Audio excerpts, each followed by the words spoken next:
votre côté. Par la grâce de Dieu, ça va très bien. Ok. Amen. Alors, bonsoir à tous et à toutes. Et j'espère que vous tous aussi, vous avez passé bien, une agréable journée. Et même si on était au travail, un petit peu fatigué, mais cependant, Dieu est bon. Dieu prend soin.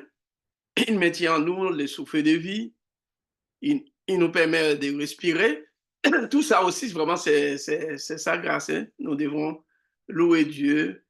Et à chaque instant de notre vie, nous devons penser à le louer. Et effectivement, donc, nous avons fait l'introduction sur un sujet extrêmement important. Excusez-moi. Parce que normalement, donc, quand on regarde, peut-être vous pouvez poser la question, pourquoi Pasteur Youth insiste sur l'étude, sur l'enseignement de la Bible, sur l'étude de la parole de Dieu. Tout simplement, la réponse que je peux vous donner, c'est la méthode de Dieu, c'est la méthode de Jésus-Christ, de Dieu incarné. Dans le jardin d'Éden, eh bien, Dieu enseignait. Et même après les péchés aussi, eh bien, c'est Dieu continue vraiment donc son enseignement pour ramener l'homme dans les plans de rédemption. Et Jésus-Christ, c'est le grand professeur, le grand enseignant. Et sa méthode, c'est prédication de l'évangile, c'est une sorte d'enseignement, et un enseignement sous forme de proclamation. Un enseignement sous forme de proclamation, d'annonce, et ça, c'est vraiment la prédication, c'est dans l'enseignement, mais sous la forme de proclamation. Et donc, l'autre méthode, c'est l'enseignement proprement dit. La didactique, c'est justement pour amener, eh bien, pour nous amener à découvrir l'ampleur ou bien qui il est, et ensuite l'enseignement et la parole de Dieu. C'est l'enseignement donc parmi les peuples juifs, et que ce soit des rabbins, Moïse, c'était un grand enseignant, et Dieu a demandé aux sacrificateurs aussi d'enseigner la parole. Il y a une troisième méthode de Jésus-Christ qui nous a laissé, c'est la guérison, mais le mot guérison signifie restauration. La restauration sur plusieurs formes.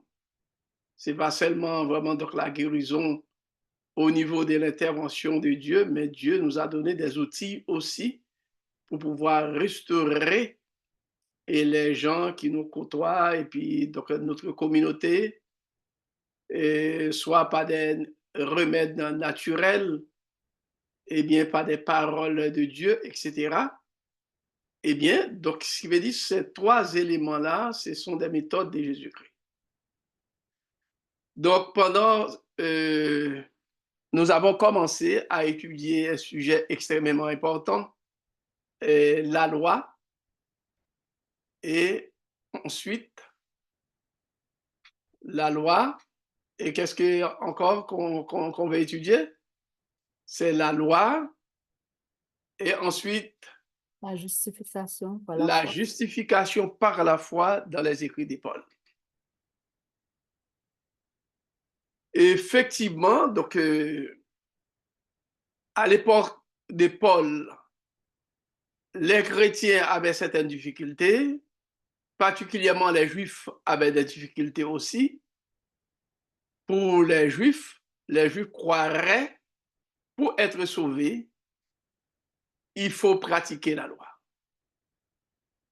Pour être justifié, il faut pratiquer la loi. Voilà que l'apôtre Paul a reçu, eh bien, donc une compréhension beaucoup plus avancée. Eh bien, donc il a présenté, il a exposé le rôle de la loi, et il a exposé aussi que tous les êtres humains, tous les pécheurs peuvent être sauvés seulement par la justification par la foi. c'est la justice de Dieu qui nous sauve. Et il y avait beaucoup de controverses à l'époque de Paul, beaucoup de discussions. Et à l'intérieur même de l'Église, parmi les Juifs, et les païens ne comprenaient rien. Et l'apôtre Paul a écrit vraiment des lettres sous forme, bon, des psaumes théologiques particulièrement, donc l'épître de Paul aux Romains. C'est une psaume théologique, tout comme aussi vraiment l'épître aux Hébreux. Et Paul a essayé à expliquer la nature de la loi, le rôle de la loi, et c'est quoi la loi, et c'est quoi la justice de Dieu. C'est ça qu'on est en train d'étudier. Pourquoi on étudie ça? Parce que normalement, c'est un sujet extrêmement important. De ne pas comprendre la parole de Dieu, eh bien, ça va provoquer une chute, manque de foi en ce Dieu-là. Parce que le but de la parole de Dieu, Jésus-Christ, catégoriquement, a dit aux Juifs, dans Jean chapitre 5, verset 39, vous sondez les Écritures parce que vous pensez avoir en elles la vie éternelle et ce sont elles qui rendent témoignage de moi. Alors Jésus-Christ fait référence eh bien, donc à la parole de Dieu, aux Saintes Écritures qui étaient à l'époque eh bien, donc l'Ancien Testament. Et nous avons besoin d'étudier la Bible, nous avons besoin de cet enseignement. Et pourquoi on a besoin de cet enseignement?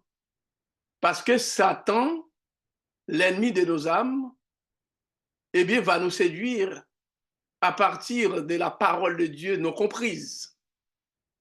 Et c'est pourquoi Jésus-Christ a dit, écoutez bien, donc attention aux faux prophètes, qui veut dire aux faux messagers et aux faux enseignants. Et il y a même à l'intérieur de l'Église, eh bien, des enseignants, plusieurs enseignants pour fourvoyer le peuple de Dieu. Et c'est pourquoi Jacques dit, eh bien, il faut faire attention de ne pas avoir eh bien, de nombreux enseignants eh bien, parmi le peuple de Dieu, parce qu'ils seront sévèrement jugés. Et si on peut lire vraiment les textes dans Jacques chapitre 3, ça peut nous aider. Et pour montrer, il dit, mes frères, qu'il n'y ait pas parmi vous un grand nombre de personnes qui se mettent à enseigner. Car vous savez que nous serons jugés plus sévèrement. Ceux qui se mettent à enseigner la parole de Dieu vont être jugés plus sévèrement. C'est la parole de Dieu qui dit, c'est pas Youth, c'est la parole de Dieu. Parce que l'enseignement, vraiment, est le centre de la transmission du savoir, de la révélation. C'est un outil extrêmement important, efficace. Et c'est pourquoi aussi que Satan l'utilise pour contrecarrer eh bien, donc, le peuple de Dieu, pour contrecarrer Dieu. Et pourtant, nous savons que ce soit vraiment dans le monde et que ce soit à l'intérieur de l'Église adventiste, il y a vraiment beaucoup d'enseignants et des enseignants qui ne savent pas grand-chose, qui se mettent à enseigner. Et comme dit docteur Samson, qui dit vraiment vaillant, il y a vraiment donc, beaucoup de personnes qui suivent vraiment ces gens-là. Alors, nous avons constaté qu'il y a quand même des semblants, des apparences de contradiction, eh bien, dans les écrits de Paul, dans les épîtres de Paul. Il faut dire vraiment qu'il y a des points difficiles dans ces écrits-là. Et c'est pour ça, vraiment, après avoir fait 2 semaines de cela, l'introduction, et nous allons étudier le mot loi dans les écrits de Paul. Paul a utilisé beaucoup le mot loi, plus que les autres écrivains. Parce qu'il faut dire vraiment qu'il a écrit la majorité du livre de l'Ancien et du Nouveau Testament. C'est Paul qui a écrit la plus grande partie du Nouveau Testament. Maintenant, nous allons faire la mise en contexte de la pensée de Paul. Il faut dire, dans les écrits de Paul, nous rencontrons apparemment des formes de justice. Apparemment. Alors, le mot apparence, apparemment, l'adverbe apparemment est très important pour moi.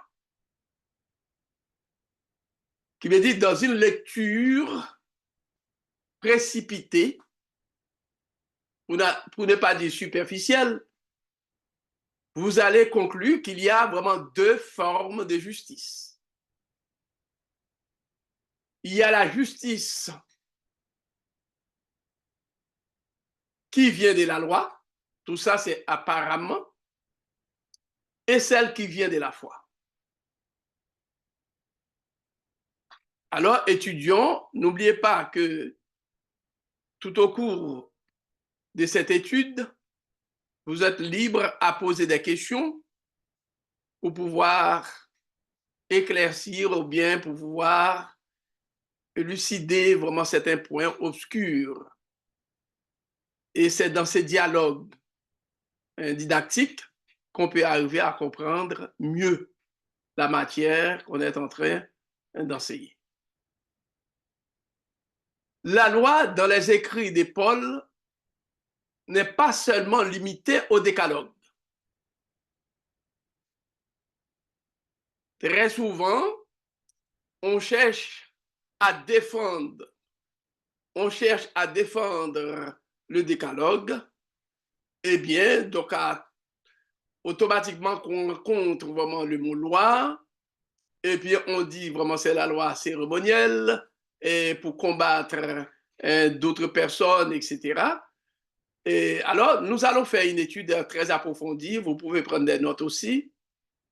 Et tout d'abord, je dis vraiment la loi dans les écrits de Paul n'est pas seulement limitée au décalogue, c'est-à-dire au commandement ou du commandement, mais à l'ensemble de la loi, c'est-à-dire à la Torah. C'est à souligner, à la Torah. Il y a le Nouveau Testament qui est traduit en hébreu. Il faut voir vraiment donc, là où Paul parle de la loi, c'est le mot Torah qui est utilisé. C'est la Torah qui est utilisée. Étudions le terme Torah. Le terme loi, dans les écrits de Paul, est la traduction du terme grec nomos, alors de la version septante de l'Ancien Testament. J'ai déjà souligné ce point. L'Ancien Testament, la première traduction de la Bible, c'est la version septante. Septante signifie 70. Eh bien, qui a été faite au deuxième siècle, disons troisième, deuxième siècle, et nous avions vraiment cette traduction de l'Ancien Testament, ce qui veut dire de Genèse jusqu'à Malachie, parce que à un moment donné, eh bien, puisque donc, les Grecs, la civilisation grecque a dominé les Proche-Orient anciens et dominé les Juifs aussi, avait déporté les Juifs avaient perdu la langue hébraïque. Maintenant, ils parlaient seulement à cette époque-là, vraiment, donc les Grecs. Et justement, pour faciliter, eh bien, donc la Torah, eh bien, pour les Juifs, à Alexandrie, j'ai visité Alexandrie, eh bien, il y a jusqu'à présent, il y a des Juifs, une communauté juive en Égypte, eh bien, donc en Égypte, eh bien, donc on a traduit tout l'Ancien Testament pour donner la Bible dans une version grecque, eh bien, aux Juifs qui ont perdu la langue hébraïque. Alors, le terme grec, nomos, n'a pas totalement tous les sens, ne revêt pas tous les sens de l'Ancien Testament. N'a pas vraiment tous les sens qu'on trouve vraiment dans l'Ancien Testament du mot Torah. Il est trop limité à un sens juridique. Le mot nomos grec est plutôt limité à un sens juridique. Dans l'Ancien Testament, la Torah est la révélation de Dieu transmise à Moïse. C'est l'essence de la loi, du mot loi.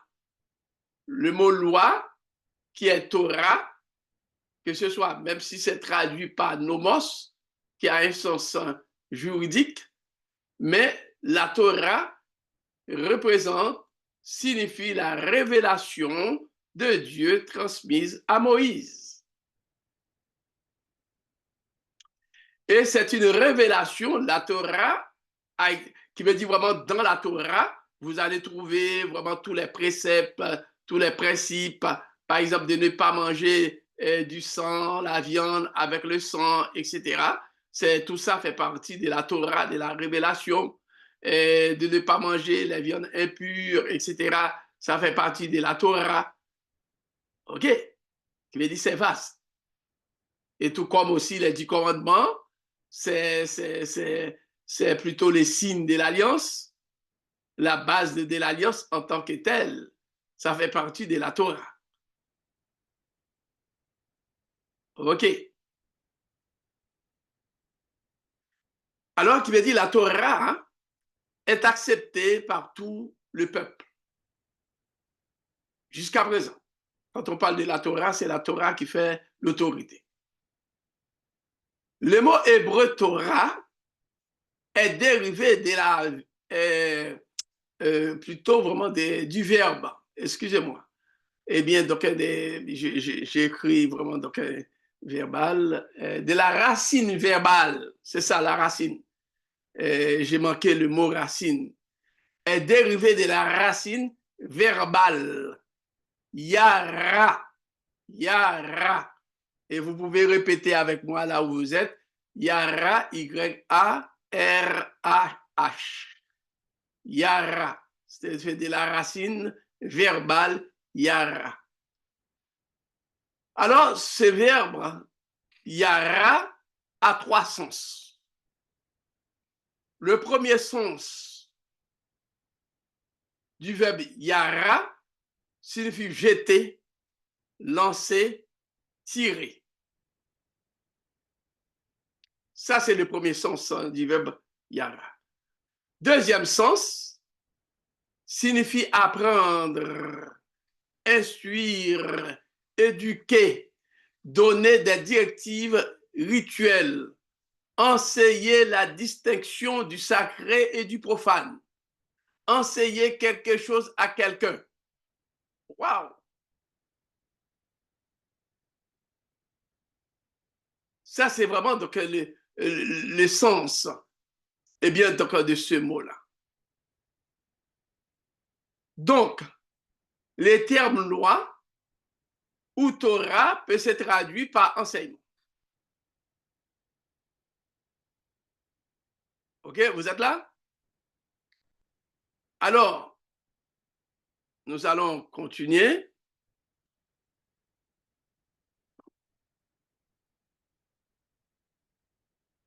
OK. Alors, donc la troisième définition, j'ai oublié de mentionner ça, c'est fonder. Mettre la fondation. Le mot Torah désigne l'ensemble de la révélation de la parole de Dieu donnée à Moïse. Si quelqu'un peut lire, eh bien pour nous, Deutéronome 4, verset 44.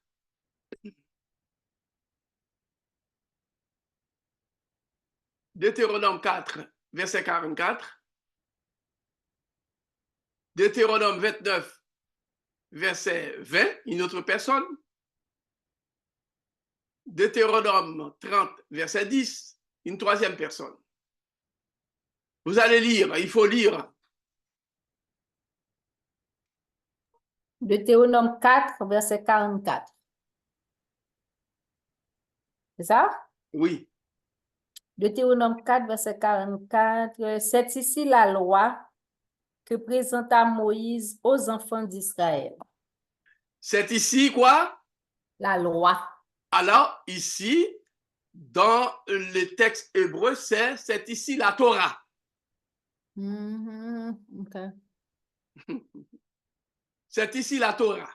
La Torah, vous avez Genèse, vous avez Exode, vous avez Lévitique, vous avez Nombre, et puis vous avez Deutéronome.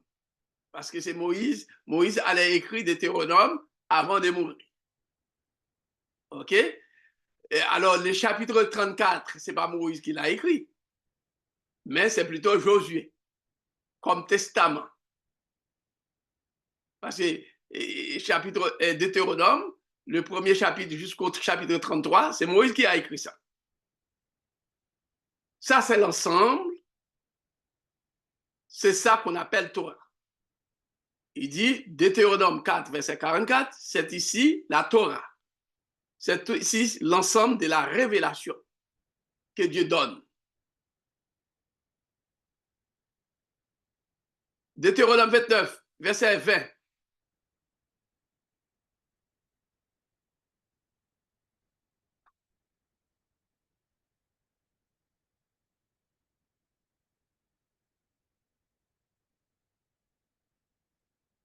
Le verset 20. Deutéronome 29, verset 20. Mm-hmm.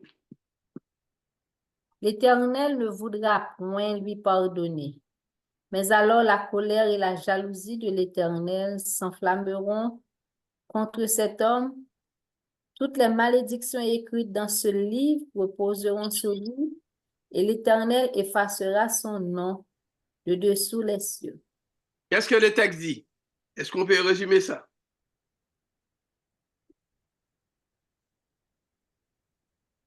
Qu'est-ce que le texte veut dire? Voilà.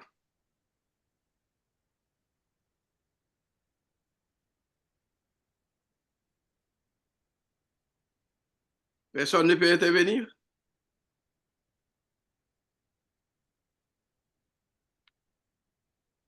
Hein? Quand il dit toutes les malédictions écrites dans ce livre, c'est dans la Torah? Dans la Torah. Qui veut dire particulièrement Deutéronome, qui fait partie de la Torah. Qui veut dire il y a bénédiction, il y a malédiction. Il y a vraiment les jugements. Avançons. 30, verset 10.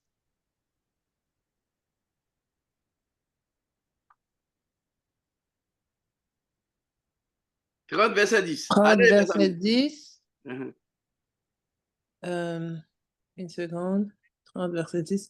Pourvu que vous l'écoutiez en obéissant à ses commandements et ses ordonnances consignées dans ce livre de la loi, et que vous reveniez à lui de tout votre cœur et de tout votre être. Ah! Les livres de la loi, les livres de la Torah. Alors, les livres de la Torah, et n'oubliez pas que, eh bien, donc il n'y a pas une sélection et chaque livre qui commence, et par exemple, l'introduction, eh bien, donc, et qui a commencé, par exemple, pour le livre de Genèse, littéralement en hébreu, c'est le livre de la connaissance. Le livre du commencement, de l'origine. Les mots qui est utilisé, c'est les mots de l'origine. Alors, c'est plus tard, vraiment, avec la version Septante, qu'on donne vraiment Genèse, Exode, etc. Bon, donc au fur et à mesure, donc, je peux vous expliquer ça. Mais c'est maintenant, donc c'est plutôt, c'est comme ça, là. Il n'y avait pas vraiment une sorte c'est comme un roman, là. Il n'y a pas de chapitre, il n'y a pas, il n'y a rien, vraiment, vraiment, c'est l'ensemble de cette révélation-là qui est là. Et dans ces 5 révélations, dans ces 5 livres qu'on a trouvés, parce que regarde bien vraiment, donc, Deutéronome dit vraiment les livres de la loi. Les livres de la loi, c'est de Genèse jusqu'à Deutéronome.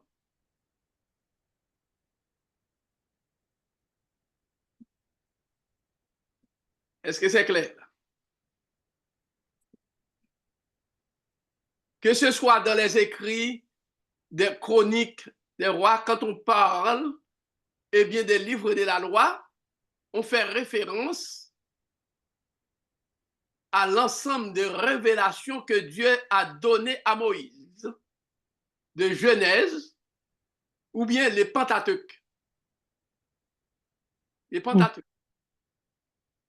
Les Pentateuques, c'est le mot chrétien qui est l'équivalent, eh bien, donc de la Torah.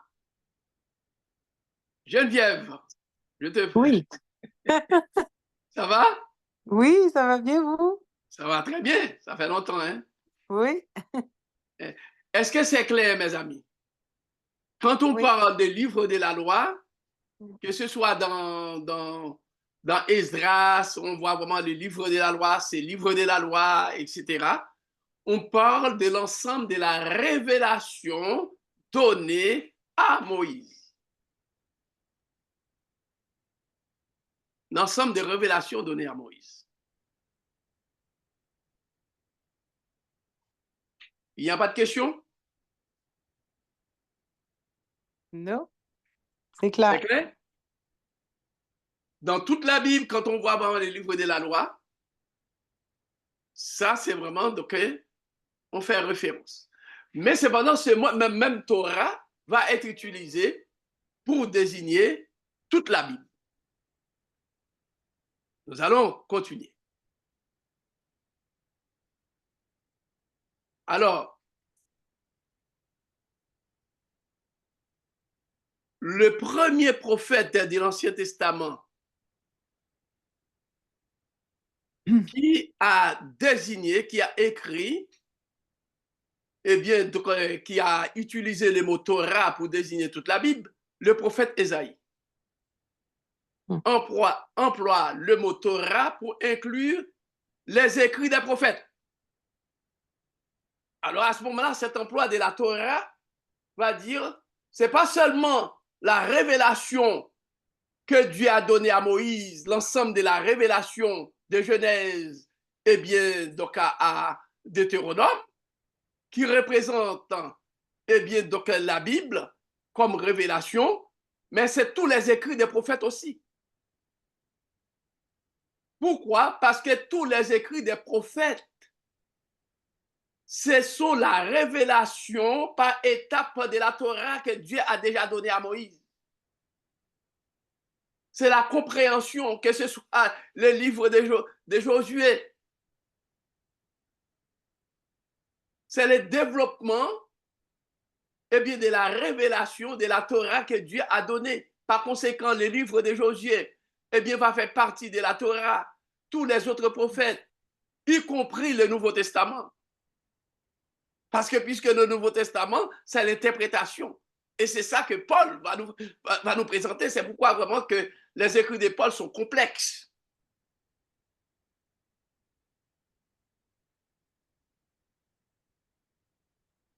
Maintenant, le Nouveau Testament utilise les termes grecs nomos, loi, comme du mot hébreu Torah, pour désigner les Pentateuques et toute la Bible. Alors, lisons vraiment donc plutôt Ésaïe 8, verset 16 et verset 20.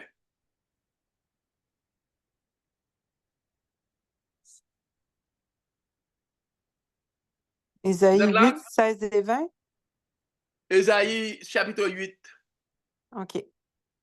16 et 20, pas à 20. Hein? Non, non, c'est et 20. 16 et 20, OK. Enveloppe cet oracle, scelle cette révélation parmi mes disciples. C'est verset OK. 16. Alors, verset... c'est lui second que tu as lu? Oui. Oui. Lui second traduit ça par révélation, par oracle, mais c'est une traduction. Mais le mot hébreu qui est là, c'est le mot plutôt Torah. OK. Le mot Torah. Et vous allez voir vraiment au verset 20 pour compléter. Et verset 20. À la loi et au témoignage, si on ne parle pas ainsi, il n'y aura point d'horreur pour le peuple. Waouh! Ésaïe va dire à la loi, qui veut dire aussi le mot Torah, et ensuite le témoignage. Le témoignage fait référence à quoi?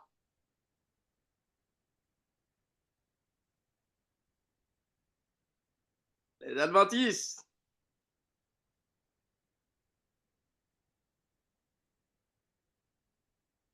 Alors, j'aimerais, et pour les textes que Geneviève vient de lire dans Ésaïe 8, verset 16, c'est la traduction parle des oracles.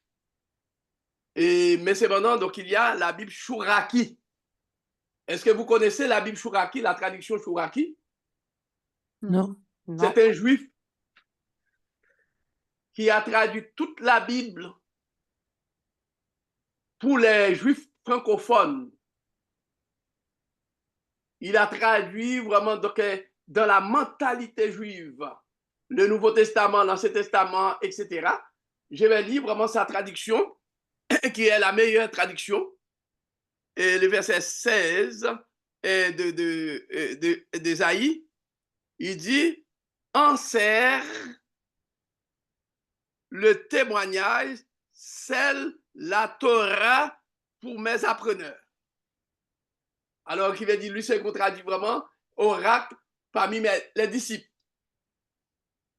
Mais le texte le plus proche, la traduction, c'est la Torah, scelle. Vous êtes là? Scelle la Torah. La Torah, c'est la révélation que Dieu avait donnée, eh bien, donc, à Moïse, l'ensemble de la révélation. Oui. Allô? Oui. Coucou, Pasteur Huth, c'est moi. Je suis Oui. pas sûre de comprendre. Alors, c'est quoi le témoignage? Oui. Maintenant, la question, là, c'est quoi les témoignages? Ça Ouais, fait c'est ça. référence à quoi? Est-ce que c'est le témoignage de Jésus? Non. Le témoignage non. le témoignage de Jésus? Mais c'est Ésaïe, ça se peut Mais dans pas. l'Ancien Testament, 8e siècle avant C'est ça. Jésus-Christ. C'est les C'est ça. prophéties, les prophètes. Hein? C'est les écrits des prophètes. Bravo! Les prophètes étaient des témoins de Dieu. OK. Ils ont porté vraiment le témoignage de Dieu. OK, c'est ça. OK. Ils ont actualisé la révélation que Dieu a donnée à Moïse. Ils sont des témoins auprès du peuple de Dieu. Quand il dit vraiment, écoutez bien, à la loi, à la Torah et aux écrits des prophètes, si on ne parle pas ainsi, en d'autres termes, si on n'étudie pas, si on n'a pas trouvé ça dans la Torah, le Pentateuque, et dans les écrits des prophètes, il n'y a pas de salut pour le peuple. Mhm. Ça, c'est très important, mes amis. Ce que je vais vous enseigner là.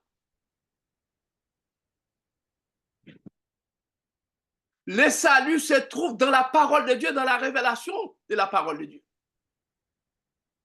Amen. Ce n'est pas auprès des youths. Ce n'est pas auprès des réunions de prière. Ce n'est pas auprès vraiment de quiconque, des prédications mal formées, etc. C'est seulement le salut, la lumière, parce que dans les livres d'Ésaïe, la lumière, c'est le salut.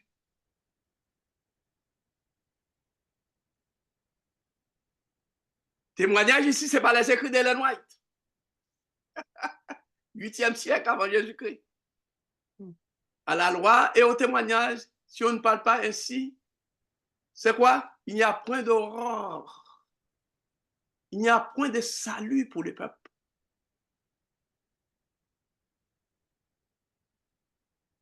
Pasteur Oui. Youth, Oui, j'ai une autre question.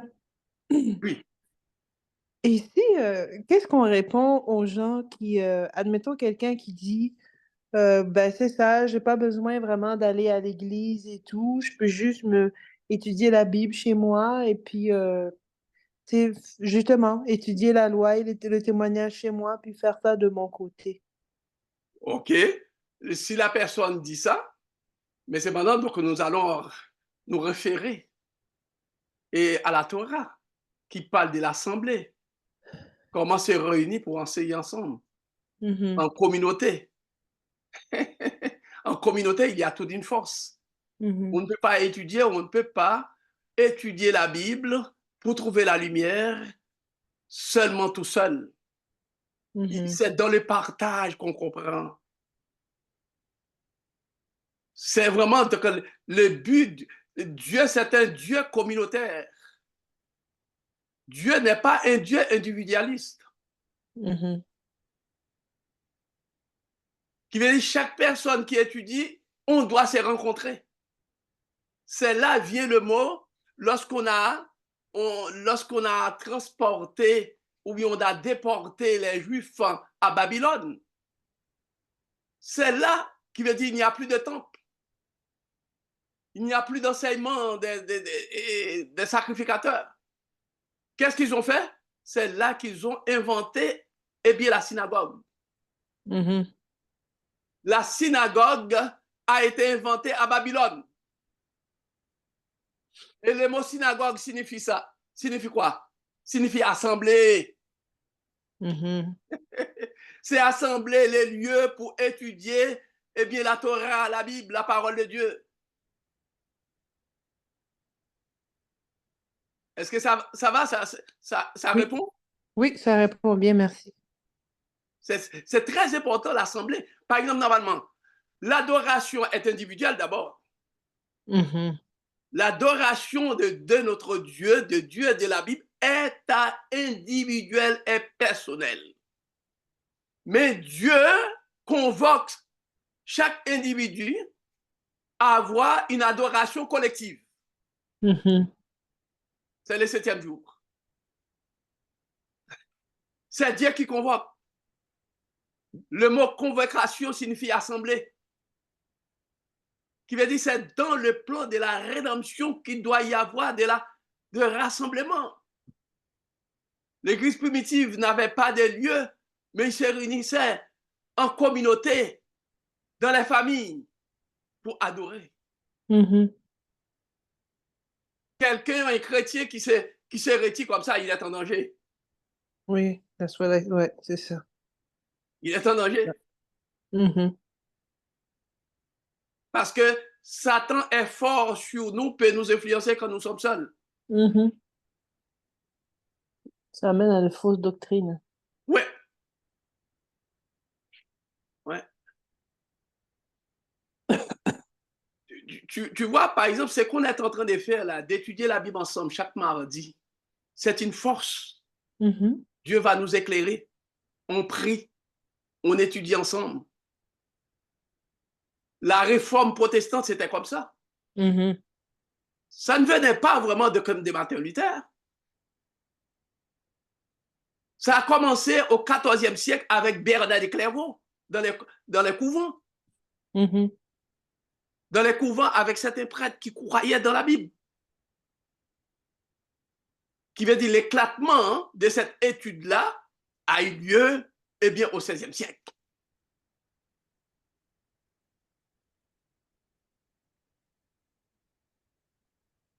On peut continuer?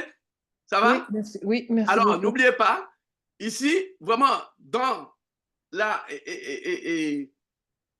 l'Ancien Testament, Ésaïe a utilisé les termes Torah et les termes témoignage pour parler de la révélation et de Moïse et des prophètes.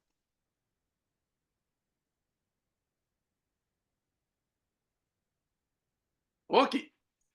Maintenant, le Nouveau Testament, hein, Jésus lui-même va utiliser le terme grec nomos, l'équivalent du mot hébreu Torah, pour désigner le Pentateuque et toute la Bible. Parfois, il emploie seul le mot grec nomos ou la Torah dans l'expression la loi ou les prophètes. Nous allons lire ça. Nous allons faire des exercices. Lisez ça. D'abord, Jean, chapitre 1er, verset 17.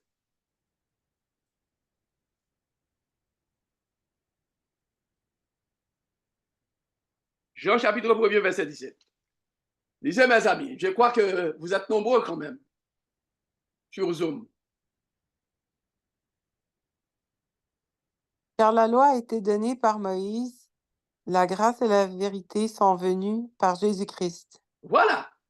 La Torah a été donnée par qui? La révélation, l'ensemble de la révélation, eh bien,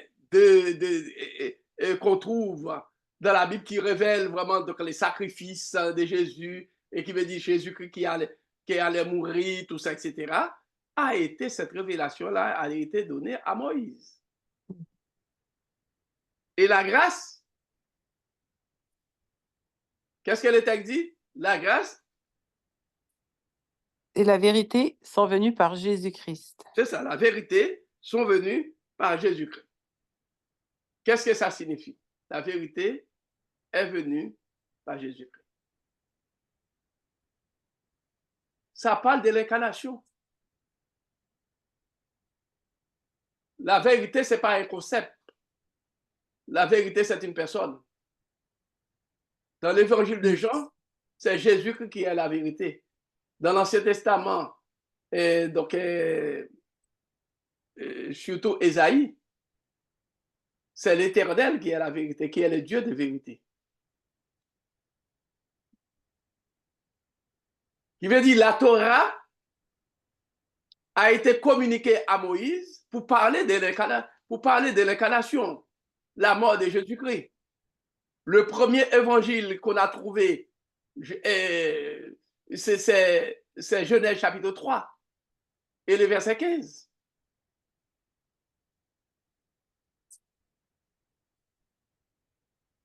C'est pas ça? Quand tu dis vraiment que le serpent va écraser vraiment donc le pied, donc blesser le pied vraiment donc de la postérité de la femme, qui veut dire le sauveur de l'humanité. C'est l'annonce, ça se trouve vraiment dans la révélation de Moïse, ça se trouve dans la Torah. C'est Moïse qui a annoncé ça. Mais cette vérité-là, la vérité qui s'est incarnée, mais c'est Jésus-Christ. Pasteur Ruth, Oui.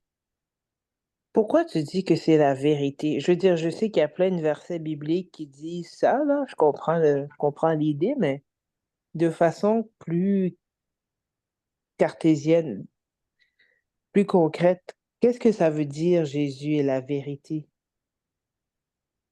Il veut dire vraiment, en dehors de Dieu, il n'y a pas de vérité. OK. Ça, je peux comprendre. C'est lui. Par exemple, écoutez bien, si Dieu n'existe pas, tu n'existes pas. Tu n'es pas vrai. Oui, ça, je peux comprendre ça. OK. OK. Alors, je vais te donner vraiment un texte là. Et en passant, Descartes ne savait rien. Tout simplement, c'est une logique qui vous dit vraiment, eh bien, donc moi, j'existe de par moi-même, je n'ai pas besoin de Dieu. Parce que quand on dit vraiment l'esprit cartésien, qui veut dire vraiment, on est en dehors, on ne pourra même pas que si Dieu existe. OK? Alors, qui veut dire, on répète ça. On répète comme ça, comme les gens. Et si on regarde vraiment dans Isaïe, on va voir. Dans Ésaïe? Ésaïe 65. Ésaïe Mhm. 65. Quel verset? Le verset 15 et 16. Le verset 16. Le verset 16.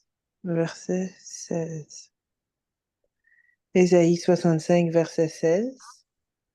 Et celui qui voudra être béni sur terre invoquera sur lui une bénédiction au nom du Dieu de vérité, et sur la terre qui prêtera serment jurera par le Dieu de vérité.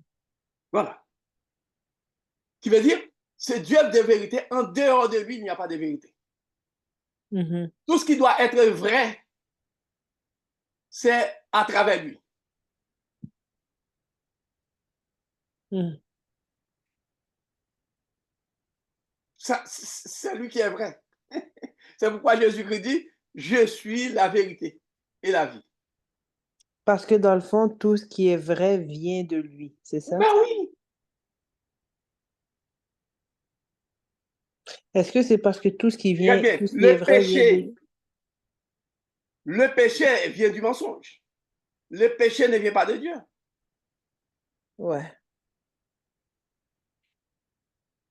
Et c'est l'absence de mensonge en lui qui fait qu'il est la vérité, c'est ça? Bravo, bravo.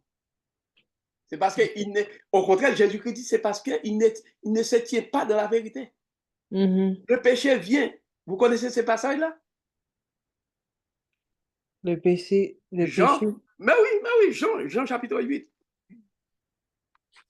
Jean. Tu vois comment l'étude en groupe communautaire est vraiment édifiante. Mhm. Parce que toute seule, moi, je n'allais pas poser toutes ces questions-là.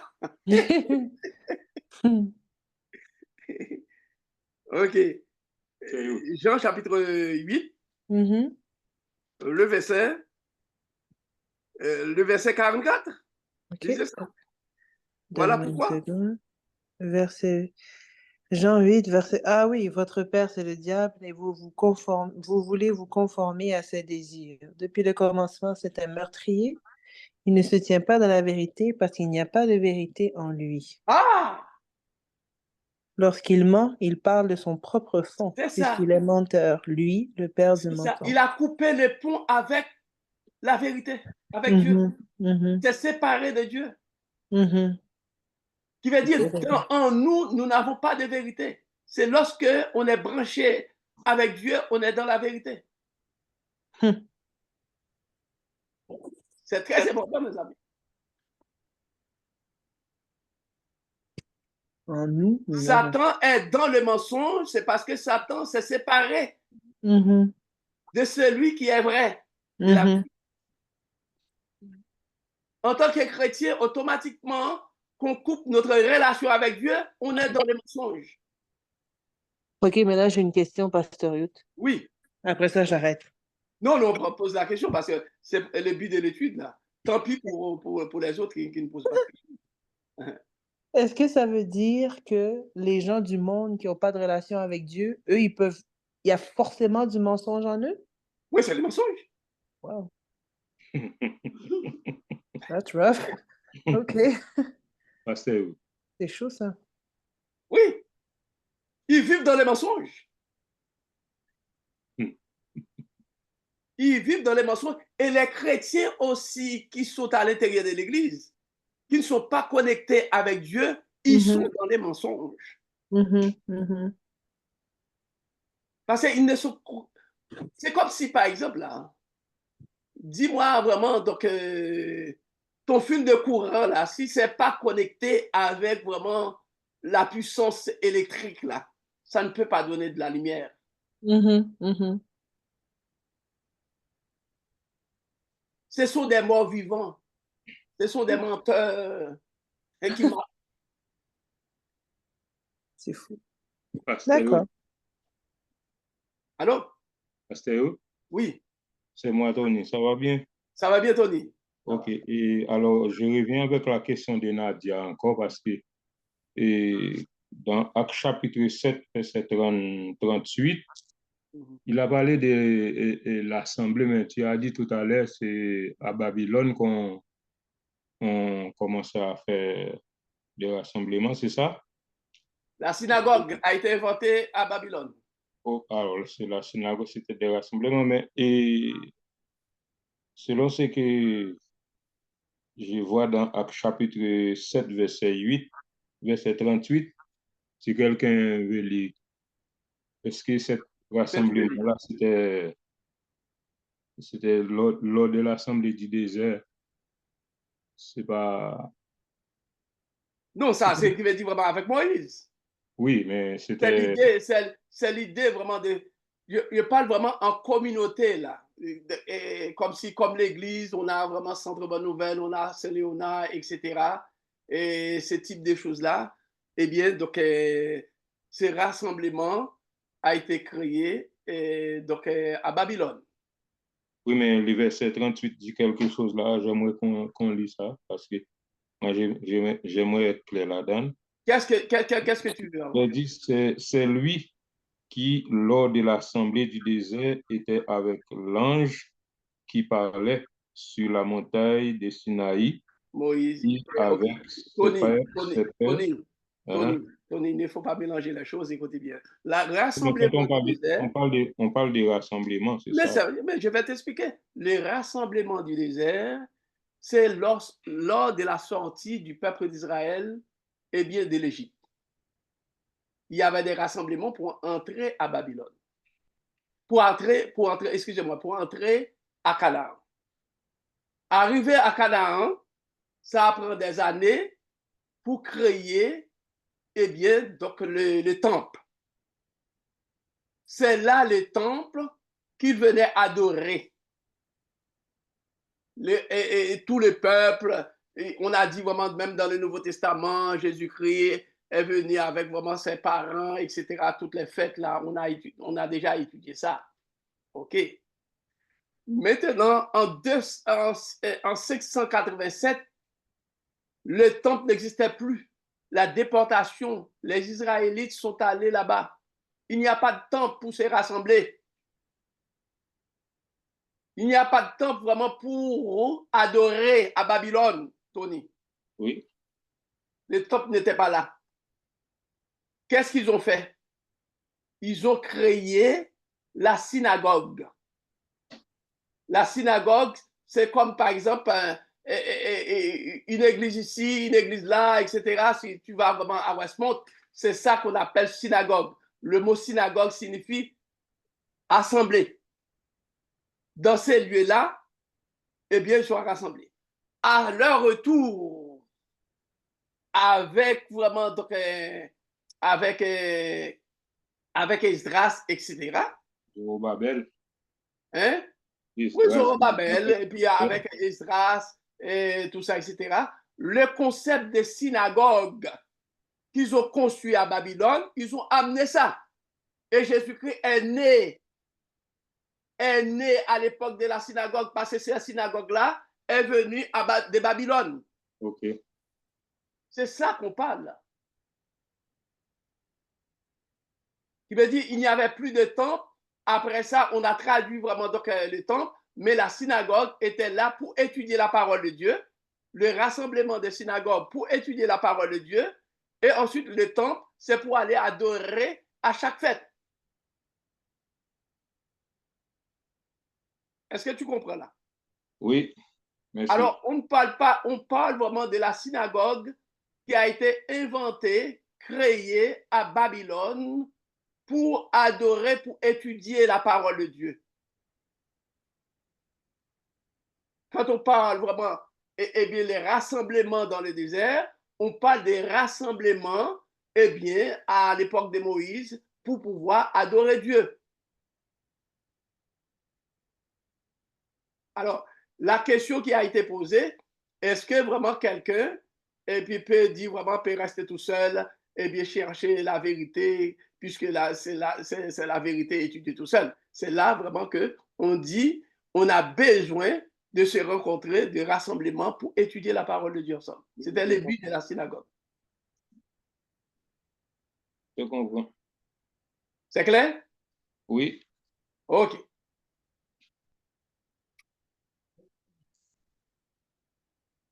OK. Est-ce qu'il y a d'autres questions? On continue? Continue. Il n'y a pas d'autres questions? On continue avec l'étude de la Torah. OK. Nous avons dit que le Nouveau Testament utilise le mot nomos en grec, puisque le Nouveau Testament est écrit en grec, mais nomos, c'est l'équivalent du mot Torah. Vous êtes là? Maintenant, nous allons voir que Jésus-Christ utilise l'expression la loi ou les prophètes, ou bien et les prophètes, pour désigner le Pentateuque, les 5 premiers livres de Moïse et tous les restes du livre de l'Ancien Testament jusqu'à Malachie, parce que le Nouveau Testament n'existait pas encore. Alors, nous avons regardé vraiment dans Jean, il dit vraiment que dans Jean 17, Jean 1er verset 17, et nous avons besoin d'une personne pour lire pour nous, Jean 7, verset 19 à 23 et verset 51. Qui veut lire? Je vais lire Jean 7, verset 19. Verset 19 OK. à 23. Et le verset 51 aussi. OK, ça serait pas long. Alors, Jean 7, Mhm, verset 19. mhm. Moïse vous a donné la loi, et pourtant, aucun de vous ne fait ce qu'elle ordonne. Pourquoi cherchez-vous à me tuer? À 23? Oui, OK. Tu as un démon en toi, lui cria la foule. Qui est-ce qui veut te tuer? Jésus reprit la parole et leur dit, il a suffi que je fasse une œuvre pour que vous soyez tous dans l'étonnement. Réfléchissez. Moïse vous a donné l'ordre de pratiquer la circoncision, rite qui ne vient d'ailleurs pas de Moïse, mais des patriarches. Or, cela ne vous dérange pas de circoncire quelqu'un le jour du sabbat. Eh bien, si on circoncit un garçon le jour du sabbat pour respecter la loi de Moïse, pourquoi donc vous indignez-vous contre moi parce que j'ai entièrement guéri un homme le jour du sabbat? Et ensuite, verset 27, oui? et dans le verset, oui, jusqu'au verset que tu as lu, il y a le verset 51. Ah, pardon, 51. OK.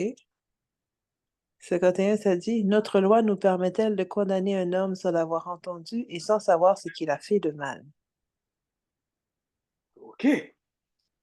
Alors ici, vraiment, de quelle loi ici? Quand tu dis vraiment, donc le verset 19 là. Moïse ne vous a-t-il pas donné la loi? En tant que jeune ou adventiste, vous rencontrez ces textes-là. Vous allez faire allusion à quoi? Tout de suite. Moïse ne vous a-t-il pas donné la loi? Les 5 premiers livres. Oui, mais avant, qu'est-ce que vous allez dire? C'est pas les 10 commandements que vous allez dire? Oui, les 10 commandements, oui. C'est ça, c'est les 10 commandements que vous allez dire. Mm. Mais là où vous allez trouver des problèmes, dans Mm. les textes, le verset 20 dit, la foule répondit, tu as un démon. Parce qu'ils ne comprenaient pas. Qui est-ce qui cherche à te faire mourir? Jésus leur répondit, je fais une œuvre et vous en êtes tous étonnés. Moïse vous a donné la circoncision, non qu'elle vienne de Moïse, car elle vient des patriarches. Vous Et c'est là le problème. circoncisez un homme le jour du sabbat. Et si un homme reçoit la circoncision le jour du sabbat, afin que la loi de Moïse ne soit pas violée. Soulignez ça, vous allez être en contradiction. Ouais, c'est là que ça marche pas. C'est la parole de Dieu. Mm. Parce que vous dites vraiment que la loi de Moïse, c'est les 10 commandements, les décalogues. Mhm. C'est tout de suite l'automatisme en nous, sans réfléchir. Ben, Mais tu s'il n'y vois, a personne Si la personne connaît sa Bible et veut vous coincer, il dit, mais si un homme reçoit la circoncision le jour du sabbat afin que la loi de Moïse, ils vont dire vraiment de quelle loi? C'est les 10 commandements? Est-ce que c'est les 10 commandements qui ordonnent vraiment de faire la circoncision? Il y a Mais tu un vois, peu- Pasteur Yud, moi j'aurais pensé aux lois dans le désert. Aux lois dans le désert? Ouais, tu sais, les lois d'hygiène et puis les lois le droit civil, quoi. Tu vois, si quelqu'un te vole, tu fais ci, si quelqu'un t'attaque, tu fais ça, si une Ouais. femme a ses règles, elle fait ci, elle fait ça. Moi, j'aurais pensé à ça plutôt qu'à de penser aux 10 commandements. Mais ça, c'est pas bon non plus, c'est pas vrai non plus, c'est ça? C'est pas vrai. Ouais. Parce que normalement, écoutez bien, donc, et cette loi, la circoncision, n'est pas donnée vraiment dans le désert. C'était donné donc à Abraham. Ben oui, t'as raison, t'as raison. C'est là, automatiquement, que tu passes à côté d'une mauvaise interprétation, tu vas contredire d'autres textes de la Bible. Je serais tombée dans le panneau. Je serais tombée. Hein? Je serais tombée dans le panneau. Ben oui, absolument. Je vois que Tony est en train de gronder. Oui, non, c'est la loi des 10 commandements ne donne pas à Moïse de circoncis. Non. Parce que même les 10 commandements, ils disent c'est 10 paroles. Les 10 paroles font partie vraiment de la loi, l'ensemble de la révélation que Dieu donne. La circoncision, c'est la révélation de Dieu. C'est un verset clé. Est-ce que vous voyez très bien? Oui. Qui veut dire vraiment, donc, dans ce cours, je vais vous enseigner comment, eh bien, le Nouveau Testament, utiliser la loi et les prophètes parfois tout seul, ça représente l'ensemble de la révélation de Moïse, Genèse, et bien jusqu'à Deutéronome, et tantôt aussi ça représente toute la Bible.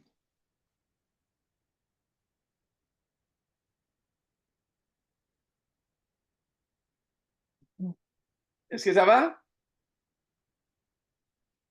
Jusqu'à présent, est-ce que ça va, mes amis? Ça va. Oui. Fonctionner. Sinon, on n'a pas besoin de fonctionner. Ça va. Ça va? OK. Donc, nous allons lire, OK, et Romains 2, verset 12. Verset 12 à 15. Romains 2, verset 12 à 15. Voyons. Romains 2, 12 à 15. Ouais. Tous ceux qui ont péché sans la loi périront aussi sans la loi, et tous ceux qui ont péché avec la loi seront jugés par la loi. Ce ne sont pas, en effet, ceux qui écoutent la loi qui sont justes devant Dieu, mais ce sont ceux qui la mettent en pratique et qui seront justifiés. Quand les païens qui n'ont point la foi font naturellement ce que prescrit la loi, ils sont, eux qui n'ont point la loi, une loi pour eux-mêmes. Ils montrent que l'œuvre de la loi est écrite dans leur cœur, leur conscience en rendant témoignage et leurs pensées s'accusant ou se défendant tour à tour. Wow. On est mélangé, hein? On est mêlé. Tous ceux qui ont péché sans la loi périront sans la loi.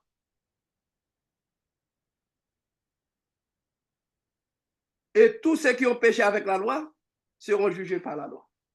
Est-ce que vous avez déjà rencontré dans vos études des Bibles, vous avez déjà rencontré ces textes-là, et puis ensuite, qu'est-ce que vous avez dit? Qu'est-ce que vous avez pensé? Nous allons examiner tous ces textes-là, mais avant de les examiner, j'aimerais quand même confronter, par exemple, imaginons vraiment vous rencontrez vraiment ces textes dans votre étude, etc., là, vous commencez par réfléchir. Qu'est-ce que vous allez dire? Avant, pasteur, je disais que tous ceux qui ont péché sans les 10 commandements, sans la parole de Dieu, ben, sans les 10 commandements, Sans les 10 commandements, ils vont périr ils vont périr, pareil, sans les 10 commandements. sans les 10 commandements. Et Ils vont cela, être jugés, Chantal, moi j'avais pensé, ils vont être jugés sans les 10 commandements. sans les 10 Hein? commandements. Mais ils vont périr, c'est ce que dit le texte, ou jugés. Oui, oui, oui, c'est ça, c'est ça. Mais ceux qui ont les 10 commandements, qui pêchent, bon, vont être jugés aussi avec... OK, OK. Est-ce qu'il y a qui d'autre? Allez, mes amis, confrontez, c'est une étude, hein?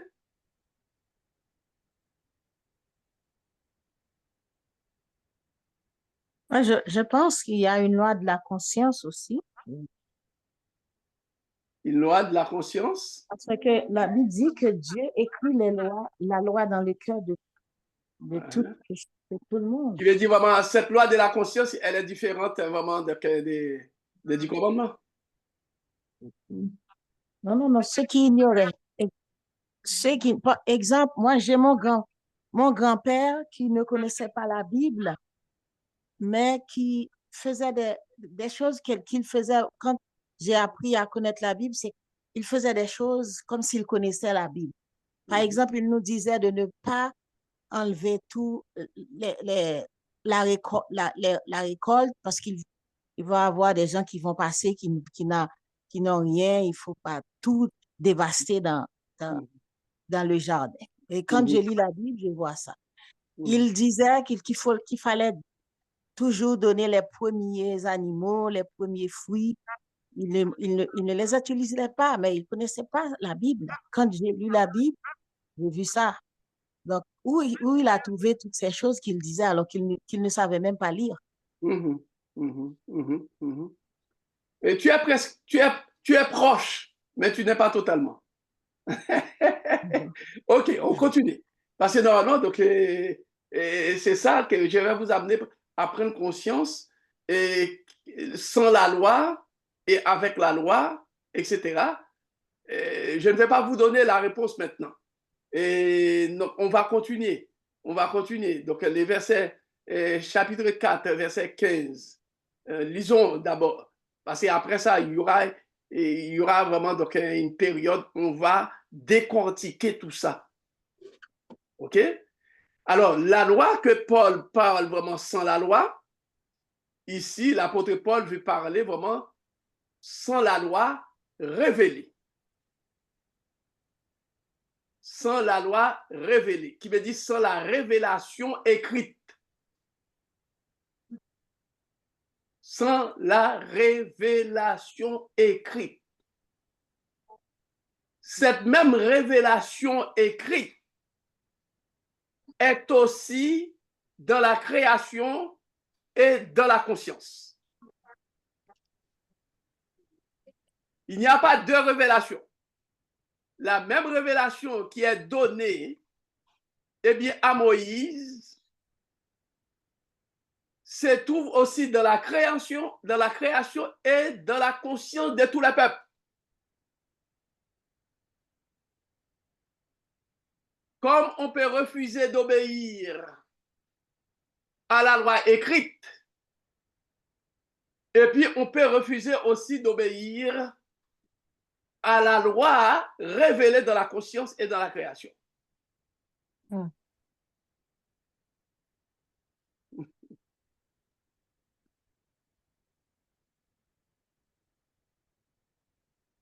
En d'autres mots, personne sur la terre, personne, même ce qu'on dit, on dit vraiment des sauvages, selon le langage des Européens, pour coloniser les autres.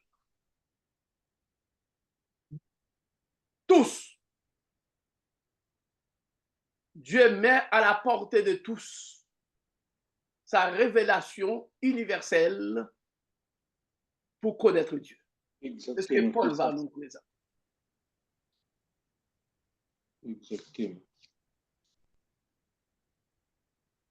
Est-ce que vous êtes là, mes amis? La révélation qui est écrite là, dans la Bible, donnée à Moïse et aux prophètes, aux enfants d'Israël, ces mêmes révélations,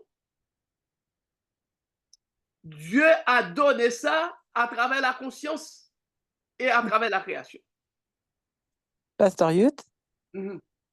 j'ai un petit commentaire.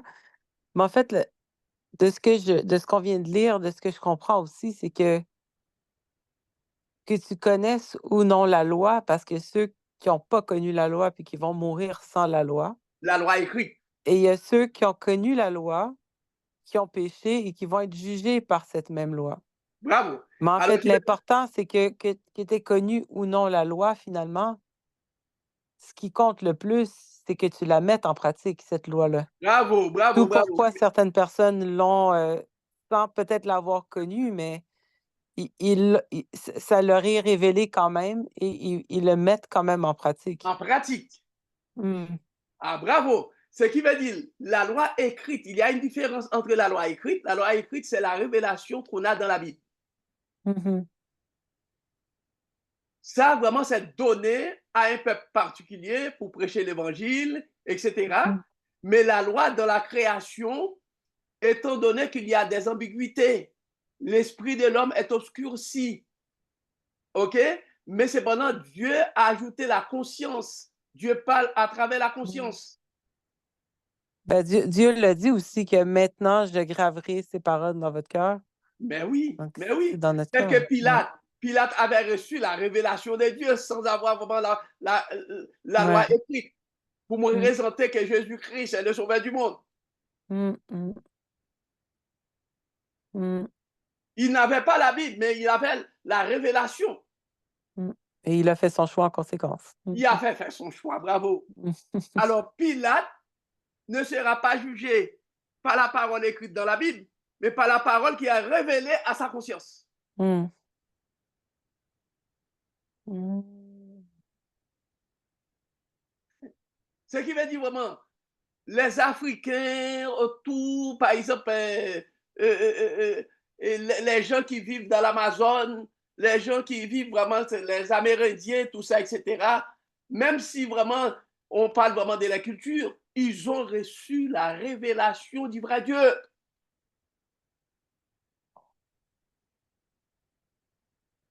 Donc, du moment où tu as reçu cette révélation-là, puis que tu es conscient de cette révélation, parce qu'il faut que tu en sois conscient quand même, puis que tu as fait un choix en conséquence de cette révélation-là, tu vas être jugé en conséquence de ça. C'est ça. Qui veut dire cette révélation qui a été faite à toi, c'est ça vraiment au dernier jour qui va apparaître devant tous les hommes. Tu savais lire, tu avais une Bible, c'est cette révélation-là, eh bien, qui va te juger. Qui veut dire, lorsque vraiment c'est un chrétien qui dit, ah, écoutez bien, tel est mort sans connaître Dieu. Oh, oh. C'est manque de connaissance de la parole de Dieu. Personne n'est mort sans connaître Dieu.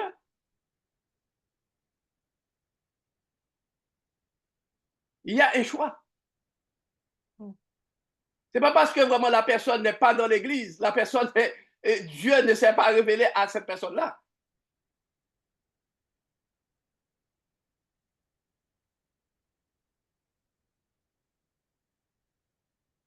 J'ai travaillé, donc j'ai rencontré, il est écrit avec Georges Hermans. J'ai travaillé avec vraiment cette clientèle-là. J'ai rencontré une dame, et puis quand j'ai parlé du sabbat avec cette dame-là, il dit quand elle était petite, dans les années 60,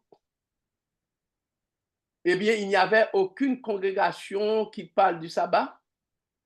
Sa maman a découvert dans sa Bible le sabbat dans Genèse chapitre 2. Et sa maman observait le sabbat depuis vendredi et samedi sans faire la nourriture. Et le dimanche, elle est allée, parce que normalement, c'était une obligation dans ces années-là pour aller à l'église. Elle est allée à l'église. Sa mère est morte, est décédée comme ça, dans cette vérité-là. Je dis vraiment, Dieu s'est révélé à ta maman et ta maman a fait choix. Et puis au dernier jour, tu verras ta maman. Et puis cette dame-là a été baptisée, elle a accepté, baptisée. Et puis j'ai appelé pasteur Hermance a baptisé cette dame-là.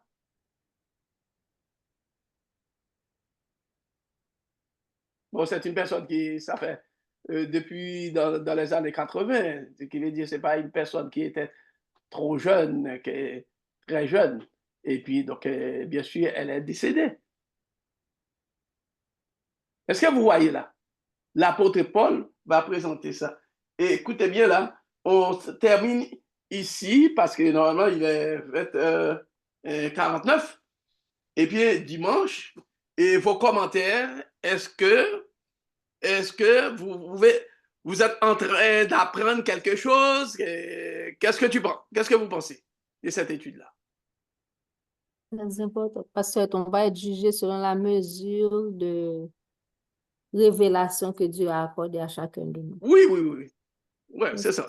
La révélation écrite, il y a deux types de révélations. C'est ça qu'il faut voir. Il y a deux types de révélations. Qui va dire, c'est pas deux types de révélations. La même révélation écrite, c'est la même révélation aussi que Dieu donne à la conscience humaine, à la conscience, dans notre conscience et ensuite dans la création. Il n'y a pas deux révélations là. Je voulais dire quelque chose. Oui. Je t'écoutais parler et puis il y a une histoire qui m'est venue en tête. Il y a des peuples, des Premières Nations qui observent le sabbat sans jamais que personne ne soit venu leur donner d'études sur le sabbat. Oui. Il y a un missionnaire qui est apparu dans Première Nation, un peuple, et puis il les a trouvés en train de pratiquer le sabbat. Il savait que telle journée, ils devaient arrêter leurs activités pour pouvoir adorer Dieu. Donc, quand ils ont trouvé la Bible, ils ont trouvé le passage, ça faisait du sens, mais ils le faisaient avant même qu'arrive le missionnaire. Et donc, Amen. Dieu se révèle. Dieu se Amen. révèle et ils ont choisi d'obéir. Ce n'est pas tout le village qui a accepté d'obéir. Celui qui a reçu la révélation le mettait en pratique. Il a partagé. Certains ont accepté, d'autres ont refusé. C'est ça. Mais c'est la révélation, c'est la révélation de Dieu. orale, au niveau conscience. Voilà. C'est la même révélation, mais sous plusieurs formes, deux formes différentes. C'est ces deux formes différentes qui vont juger le monde. Dieu va utiliser pour les jugements derniers, mes amis. Pour les jugements derniers. Vous savez très bien, la première église adventiste allemande, avant l'arrivée Andrews, Ellen White a fait une vision pour dire que Dieu a déjà préparé les terrains en Allemagne pour l'église adventiste du 7e jour. La première église, jusqu'à présent, l'église est là. Ellen White a vu dans une vision que, un groupe qui observait les sabbats. Et on a trouvé ce groupe-là exactement. Et c'est ça qui est la fondation de la première église adventiste du 7e jour en Allemagne. Oui.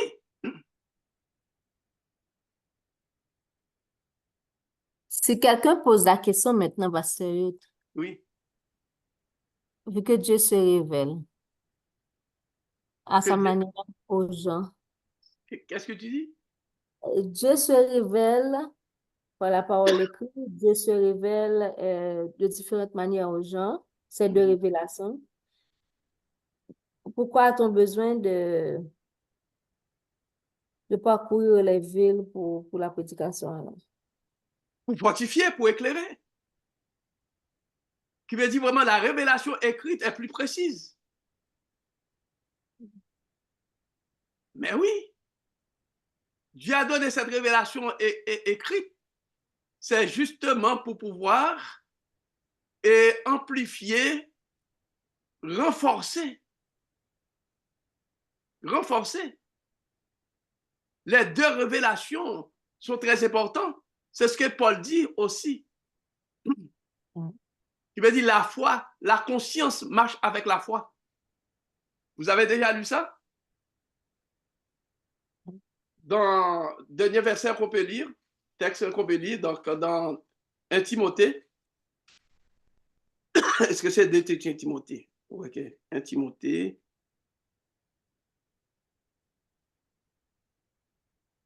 Oui, c'est 1 Timothée. Et Timothée, premier verset. Lorsque Paul dit à Timothée, tu combattes le bon combat en gardant la foi et une bonne conscience. Cette conscience, quelques-uns l'ont perdue et ils ont fait naufrage par rapport à la foi. Il veut dire, n'oubliez pas que la foi vient de ce qu'on entend et ce qu'on entend vient de la parole de Dieu. En tant que chrétien, tous les hommes possèdent vraiment cette conscience-là. Mais je ne sais pas si c'était ça la question, mais c'est comme, en vrai, la question, ça serait comme, ben, si Dieu, il peut se révéler à moi, il peut tout révéler, j'ai pas besoin de... J'ai pas besoin là, d'aller partout, puis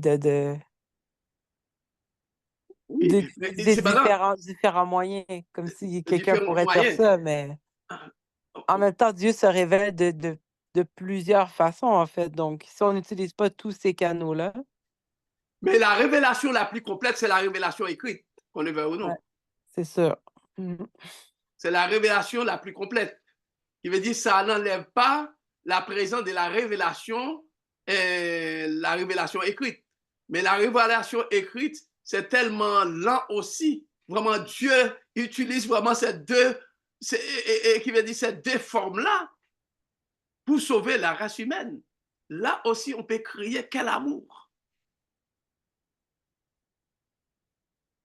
Quel amour. Regarde bien, si vraiment que Dieu se comptait seulement sur le peuple Israël, le monde entier ne saurait pas et les mages n'allaient pas à Jérusalem pour découvrir. C'est Dieu a utilisé donc une révélation non écrite pour amener vraiment ces mages-là, vraiment, et pour honorer Jésus-Christ, mes amis. Qui veut dire les deux révélations, c'est complète. C'est ta question vraiment. Est-ce que ça va? Oui. Ouais.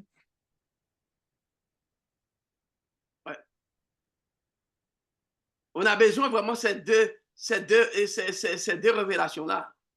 Dieu utilise, Dieu sait pourquoi. Parce que cette révélation de la conscience est disons, donc, à travers la création, etc. Parfois, il y a des esprits qui sont obscurcis. Mais ça renforce. Les deux se complètent, les deux méthodes pour la même parole. Ça confirme lorsque l'autre trouve la vérité écrite. Et si la personne est morte aussi, elle est morte dans la révélation qu'elle a reçue. Qui veut dire personne ne peut dire vraiment je ne savais pas.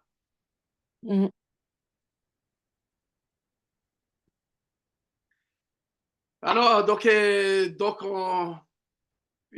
puisque mardi prochain, on continue à étudier la loi dans les écrits de Paul, la loi dans les écrits de Paul après ça, et puis donc on va étudier là où Paul aussi a utilisé le mot loi pour désigner les 10 commandements.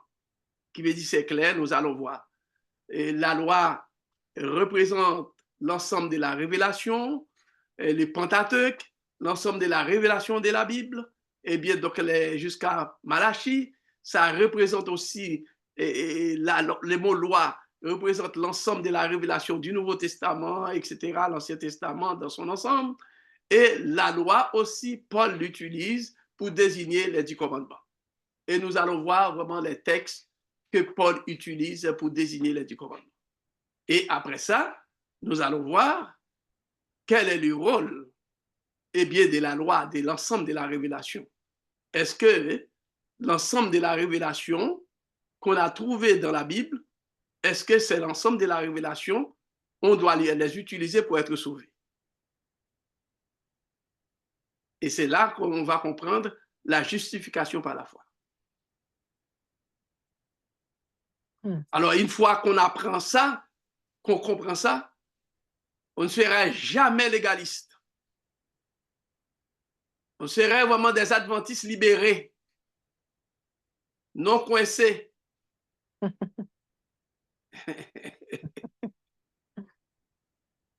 OK. Et des adventistes en pleine liberté, tout en gardant, tout en restant, bien, dans la foi chrétienne. Que Dieu vous bénisse. Merci beaucoup, Pasteur Ruth. Merci. C'est un plaisir, ma fille. Nous disons merci beaucoup à Dieu, merci beaucoup à Pasteur Ruth.